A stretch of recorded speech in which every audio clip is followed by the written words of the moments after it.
know, there has been a shocking decline in male fertility in Nigeria. We now have more men experiencing infertility. Today on Sound Health, Dr. Abayomi Ajayi, a fertility expert, will share his expertise on how to overcome male infertility.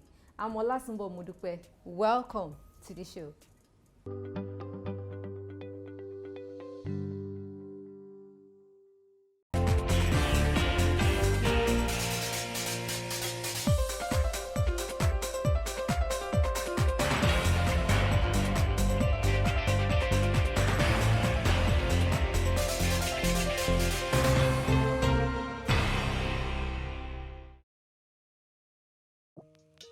The World Health Organization has partnered with an alliance of 6 largest youth development organizations in the world to form the Global Youth Mobilization to empower young people respond to the challenges created by the pandemic in their local communities.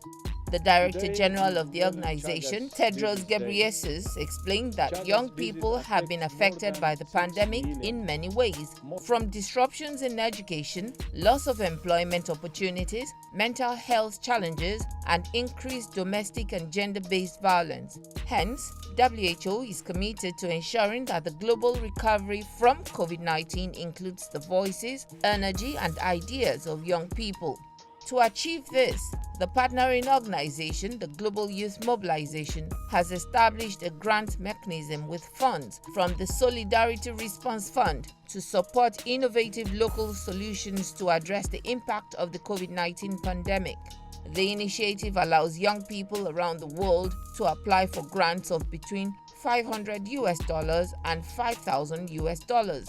These local solutions will be judged and decided by young people for young people. The WHO has issued an expression of interest for establishing a COVID-19 technology transfer hub for mRNA vaccines to increase production of those vaccines in low and middle income countries.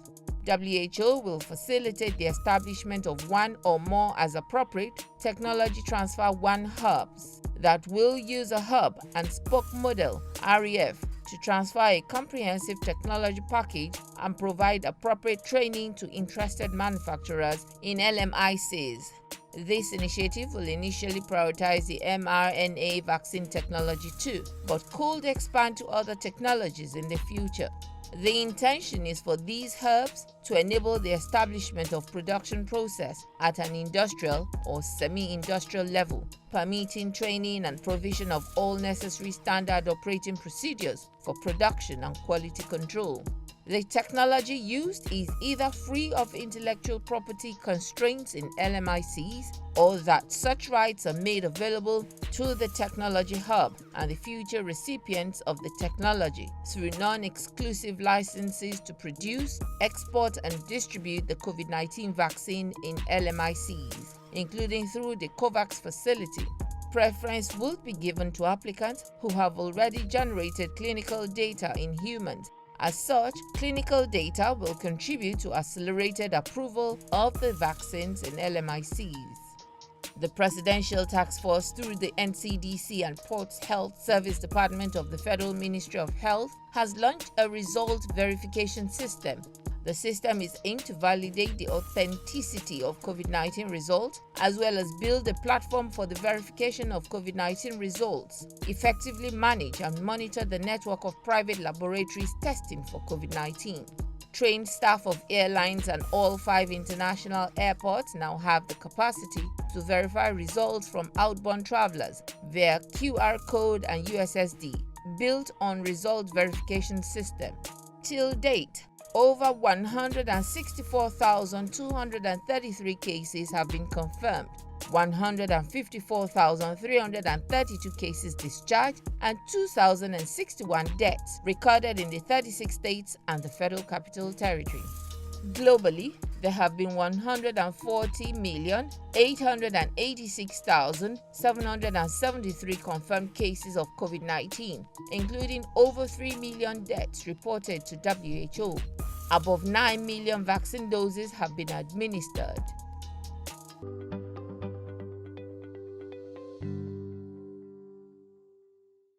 Women are often blamed in marriages over infertility issues, but in recent times there's a shocking decline in male infertility.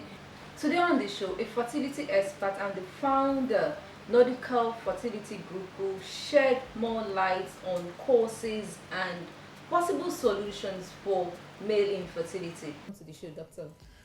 Thank you very much. My pleasure. Okay, tell us, Dr. Ajayi, how did we get here? Why is this a trend? Well, I wish I could tell you how we got here, but unfortunately I cannot, because these are things that have happened over the years. But what I know is that the trend is that fertility is decreasing worldwide, and what we think might be responsible is a lot of factors, and that's why you cannot pinpoint a single one.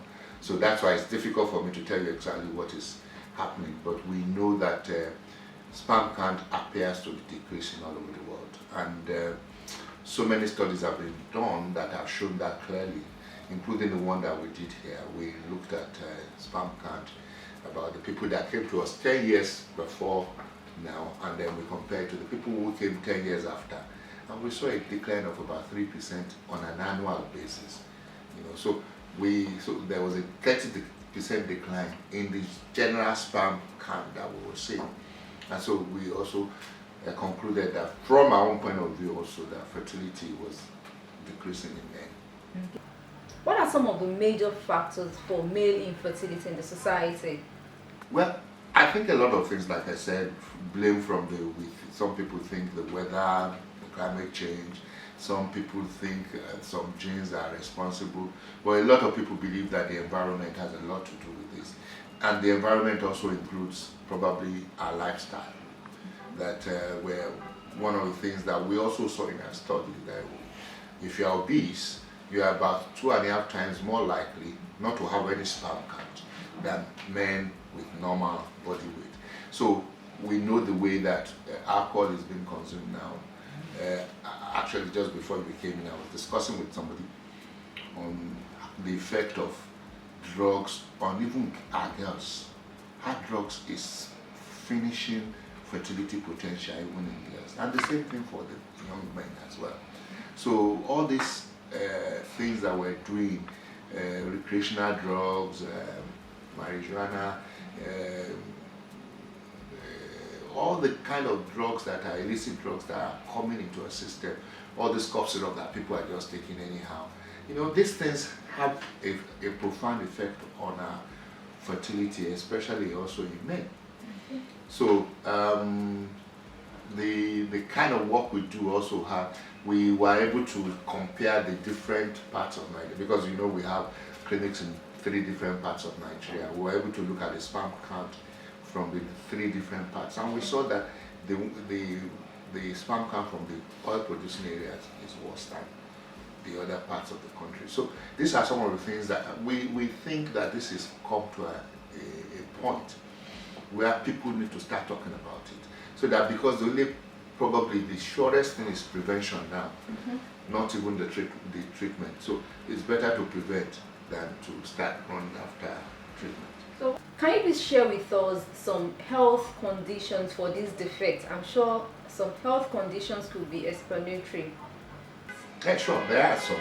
For example, diabetes can be responsible. So there's some drugs that you take for hypertension also that can be responsible. There's some antibiotics that you could take. So these are prescription drugs. They can also be responsible for this decline in sperm count. Yes, definitely medical conditions.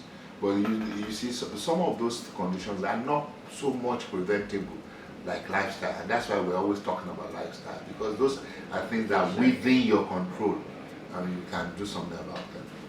Talking about male infertility, is it just about the low sperm count or the quality of the semen?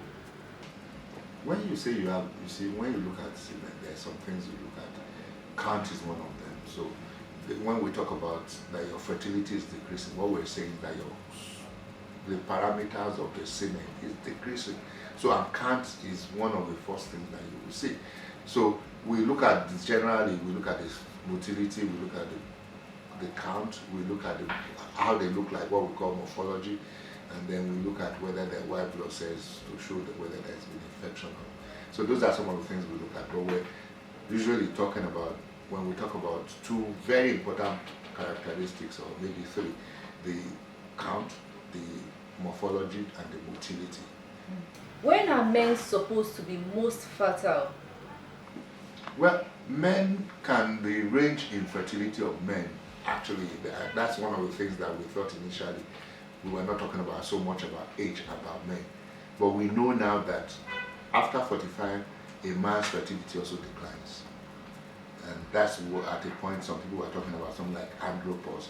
Yeah, but after 45, your fertility declines, because we have seen also that one of the things that we're seeing now, infertility, when we talk about a man being fertile, what we mean is that he's able to transfer his DNA in the sperm to the egg, and then there's fertilization.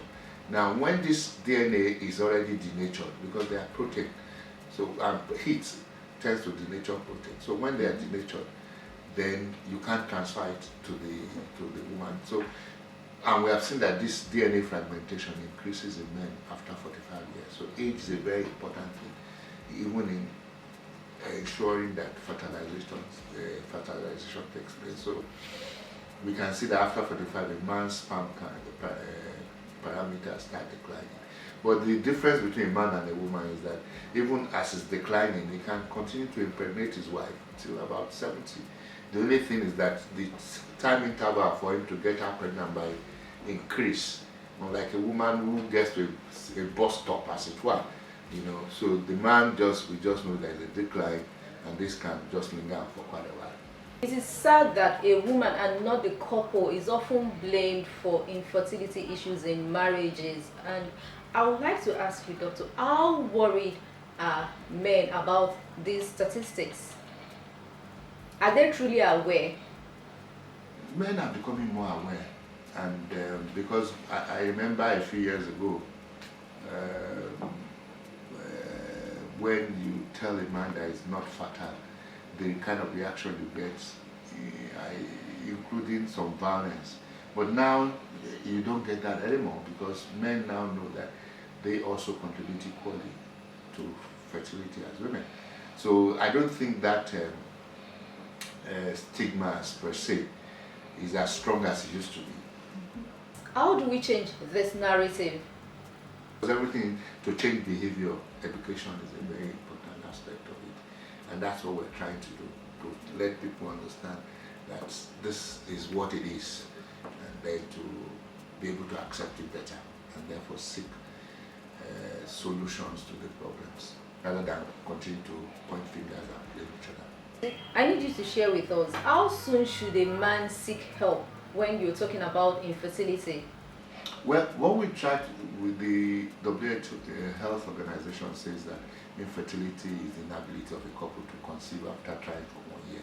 But now that also has been sort of reframed to say if you are less than 35 years, yes, you wait for 1 year. If you're over 35 years, 6 months is enough for you to start doing things about how to achieve pregnancy, because we know that fertility in women especially, just like we said earlier on, is age related, and after 35 years, the fertility of a woman declines rapidly. Medically, I would like you to enlighten members of the public on how to resolve infertility. One thing I'd like to say first and foremost, that there is no drug that is known to be effective for male factor infertility as of 2020. I don't know what will happen next year.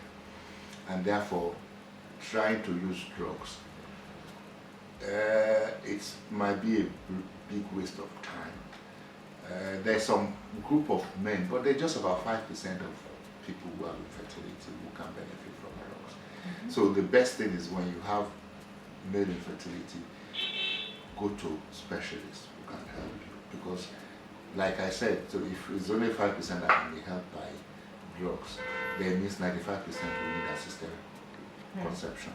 So you need to be able to differentiate between this, and therefore the ones who will need assisted conception should start early, because we know that again, fertility, the result of treatment also depends on the age of the woman. So you see some people, they are on drugs, fortunately I saw a write-up somewhere yesterday, local write-up, saying the same thing. Because you see a lot of men on drugs for 2 years, and they say they are being treated for male factor infertility. They go from one drug to the other, but there is still no drug that is proven to work for low sperm count. So, and not to even talk about no sperm count. So it's important for them to seek treatment early. And the treatment that is proven to work when the sperm count is bad is what we call ICSI, or intracytoplasmic sperm injection.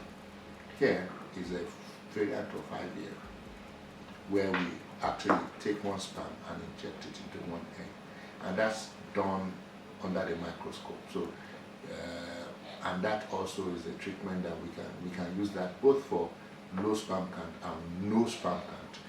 Okay, but in no sperm count we might have to actually go to the testes to bring out this sperm if they're there, to use to fertilize the eggs of the woman.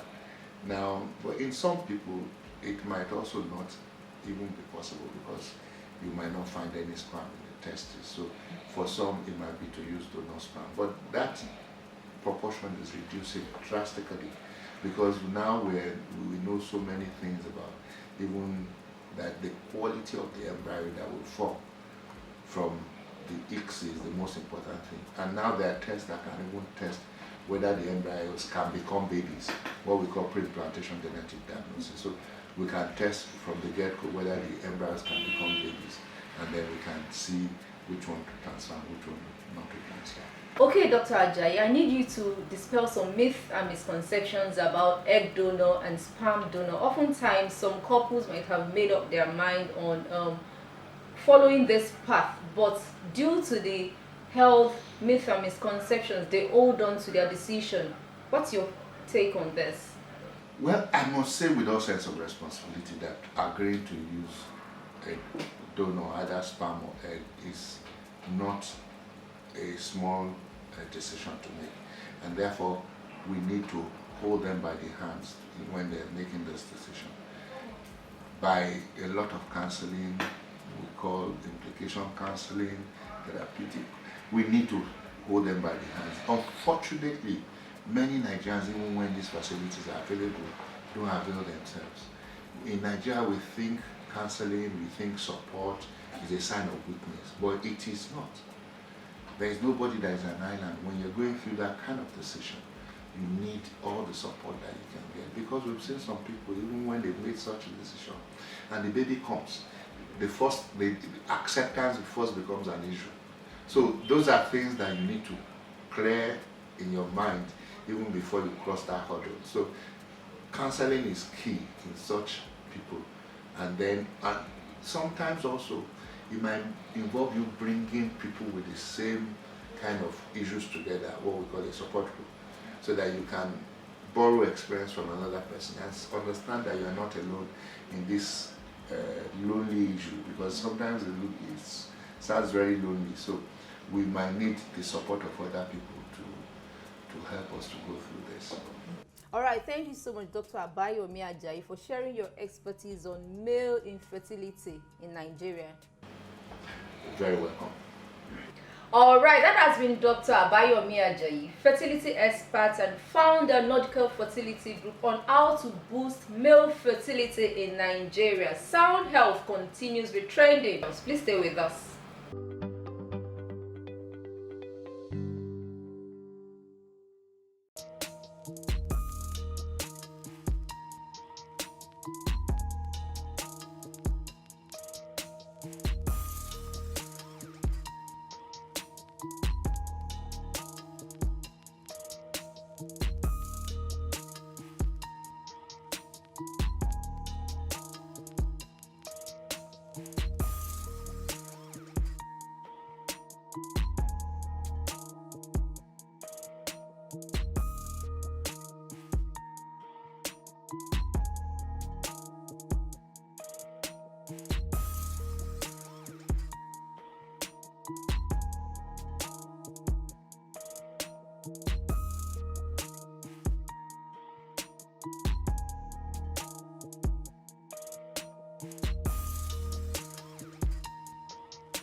Do not leave fertility issues alone to your wife.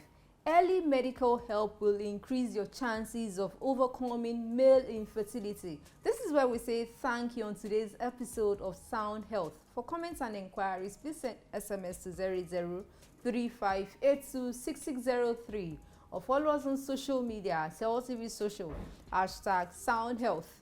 A sound health is a sound mind. Make healthy living your choice.